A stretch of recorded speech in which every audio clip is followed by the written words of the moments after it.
This segment is brought to you by GoToAssist.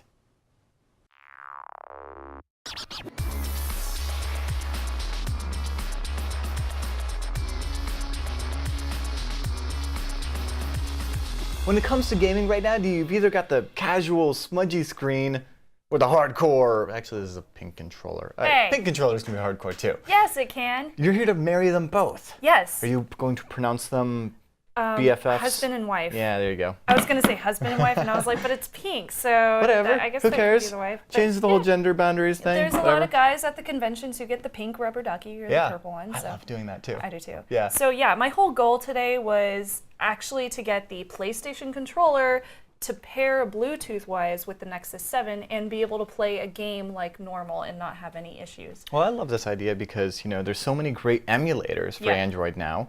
You could do PlayStation 1 games, no problem. And how natural was it to have a 7-inch tablet and a PlayStation controller and play some PlayStation games? So much fun. You know? So first off, it was really important that we had one of these little guys. Oh, the OTG. Yes, the OTG. So basically the terminology, the USB OTG cables, these are OTG devices that can play host to another USB device. And they can also drop the host role whenever they're plugged into a USB host device as well. OTG cables have a micro A plug on one side and a micro B plug on the other. Apparently, according to most terminology, they can't have two plugs of the same type on them, but we totally... Unless you're a cause cable. We totally changed that with our cause cables in the hack shop, which are awesome. Good stuff. Yes. So the micro A plug, it has the 5th pin on it. This is called the ID pin, and it's grounded. And then on the B plug, there's a floating ID pin. And the A side is the power supply, which is the reason for that grounded plug. And then the B side is the power consumer. So the B side always always takes the power. Aha. So very Transference of energy. And actually, Yes. this is we did not look too closely into the spec when we first got into making those cause cables. we got a whole bunch of cables that just kind We of have a forked. box of cables that have a floating 5th pin on both sides. That's okay. Nobody's OTG, nobody's power. It's, It But happens. the idea is you basically just short the 5th pin to, I just go with the shielding, because there you go, it's grounded. And then on Like the your other little side, you hacked just don't do cable anything. that's kind of jittery What? when you plug it in. Dude. Well, I mean, Oh, that's... do you have it on you? No, but that's what okay. these are for, Need to fix my cable. Right. Anyway, yes. Okay, so the first thing we had to do was go over to this website called wugfresh.com, and we needed to root my Nexus 7. When we first tried to do this hack, we actually ran into a problem with Bluetooth pairing the PlayStation controller. It worked at first whenever it was plugged in with its nice little micro USB cable. I guess this is micro. That's a mini. Mini USB Yeah, and cable. that turns it into micro. Yes.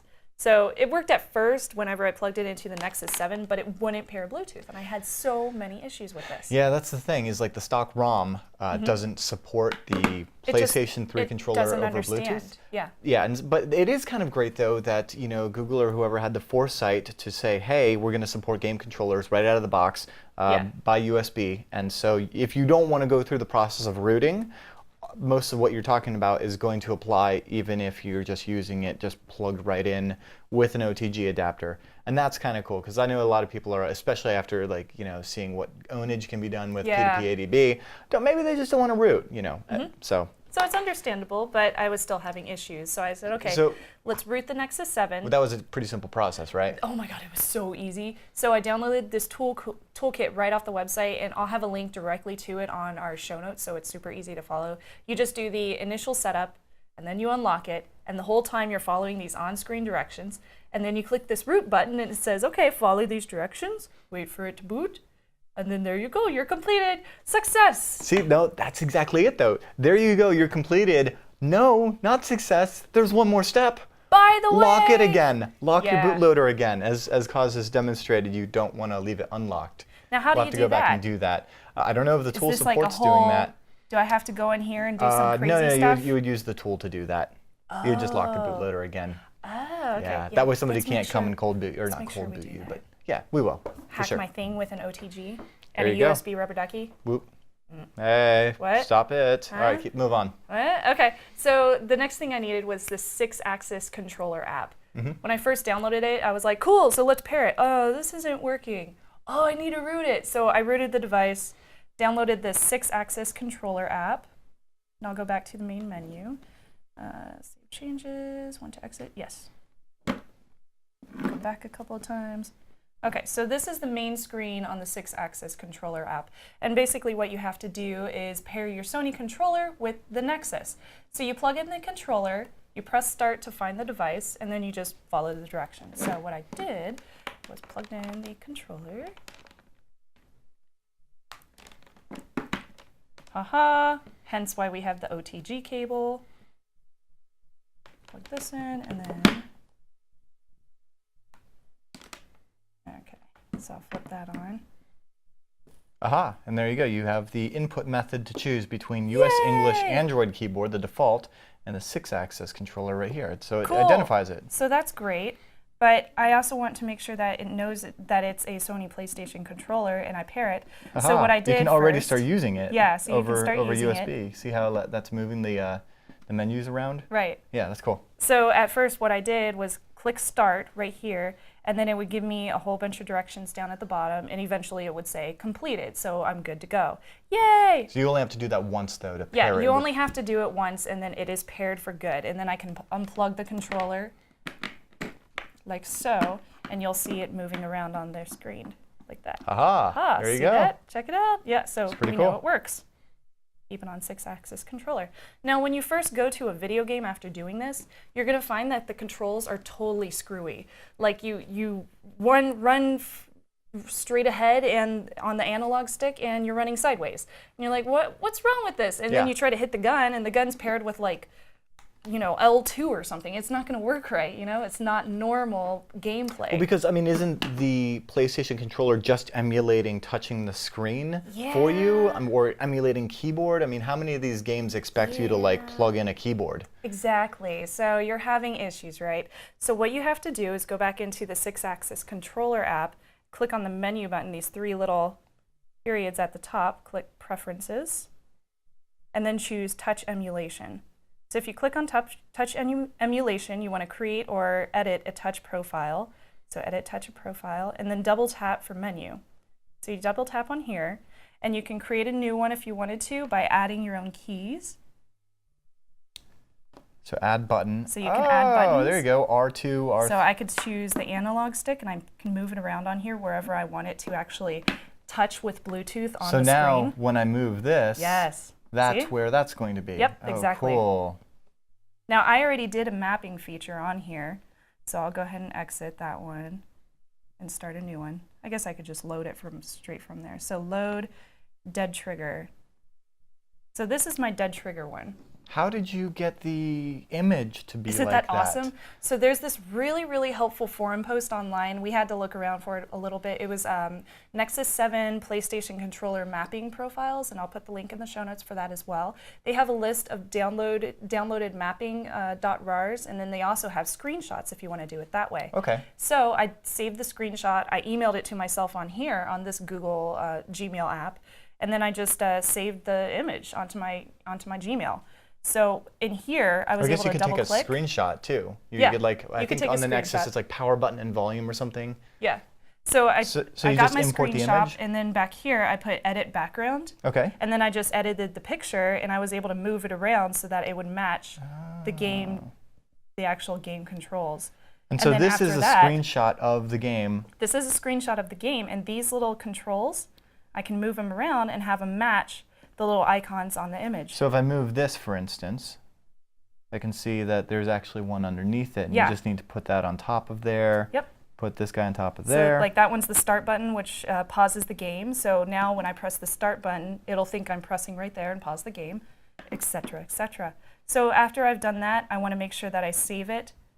So I save, dead trigger. Now if you're making a new one, we found out the hard way that since you have it paired with this, there's no keyboard on the screen. It thinks this is the keyboard, but this isn't creating keystrokes. Yeah, there's no keystrokes. So before you actually paired it, cut on the 6-axis program, you need to plug it in with the OTG cable and type in the keyboard name. Or I can imagine, remember that pop-up just kept on coming up and saying, hey, what do you want to use, the Android keyboard or your PlayStation controller? So you could change it. Yeah, but you can't change it once you're already in here. Yeah, once you're in here and you've already made your profile all beautiful. Because so it's all if full you screen. have that problem, just grab one of your nice handy dandy keyboards and plug it in with an OTG cable and you can type it in. Oh, dude, I just had a total idea for a hack that has nothing to do with video games here. But if Paul, for instance, were to use a VNC app on this, he would be able to like VNC into his Mac, right? His Mac has the control software that changes the camera switching.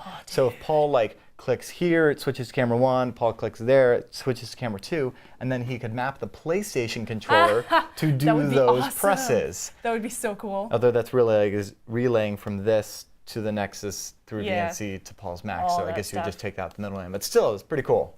So if you don't have an image on the back in your 6-axis controller app for your new mapping configurations, it might take a few times going back and forth between the game and the 6-axis controller application to actually get everything correct on your keyboard. So best to just take a screenshot and bring it in. So yeah, it's easiest to do that. You still have to move the screenshot around in the application to get it perfectly square or well, let's see it on here. How good is it? That. All right. And then overwrite it. Sure.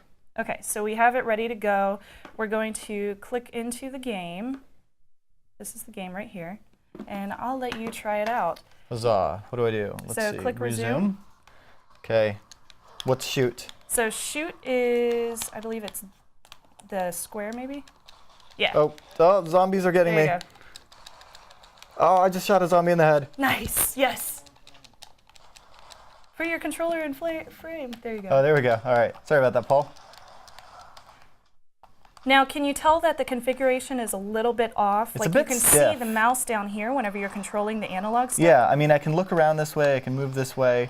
Hey, mission success. I didn't even have to do anything. So that apparently was awesome. it works correctly. There but you go. You'll notice that some of the configurations are a little off. You might have to go in, and even though the image looks perfect, you might have to move it around a little bit. And you can also, what is nice about 6-axis is that if you're left-handed or if you're right-handed or if you prefer to have the trigger on the right side or something like that, you can switch it, which is so great. It's so nice. I want to play emulators on the bus now. Yeah, me too. Cool. Although then you need a stand. Well, sure, but get yourself. The nice thing is though that if you root it, you can go Bluetooth, and then you don't have that. Then you're not that dork on the bus with the cord going to your. And I know there's a couple of apps coming out recently, or a couple of tablets coming out that actually have a controller like stuck on it.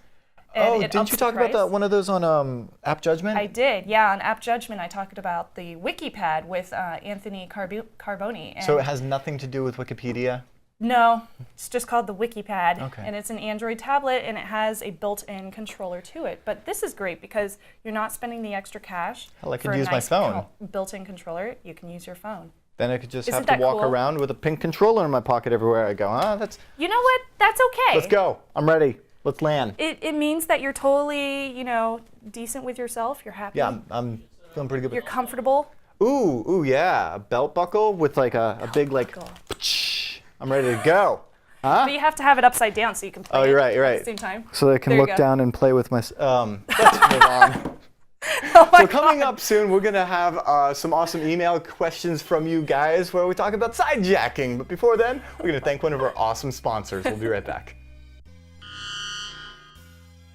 In IT, it's challenging enough when your team is all working in the same office, let alone when you're all supporting remote users remotely, as remote is. That's the way that works. And that's why you need GoToAssist by Citrix. You can take control of your entire IT environment with one simple cloud-based platform. And so with GoToAssist, you can keep track of all your systems, keep them up and running, and keep all of your users supported. You can provide live and unattended support from anywhere. Get this, they've even got an iPad app. So, dude, remote assistance from your iPad. How cool is that? And with GoToAssist monitoring, you get this customizable dashboard that displays all of the performance of your network, your servers, your desktop, so you can have like proactive alerts that say, hey dude, you're running out of space on the C drive on that NT4 server. Maybe it'll say you might want to upgrade your NT4 server. But otherwise, it's like, take care of those little problems before they become a huge headache. Make yourself look like an IT hero. I've been using GoToAssist products for the last couple of years, and let me tell you, it has saved my bacon when I was doing systems administration work. I wouldn't want to do IT again without it. They're really easy to use. It sets up in just minutes, and it's from Citrix, so it's like they're a trusted leader in IT.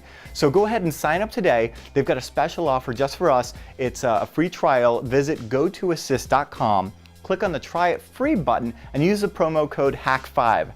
That's gotoassist.com with the promo code HAK5.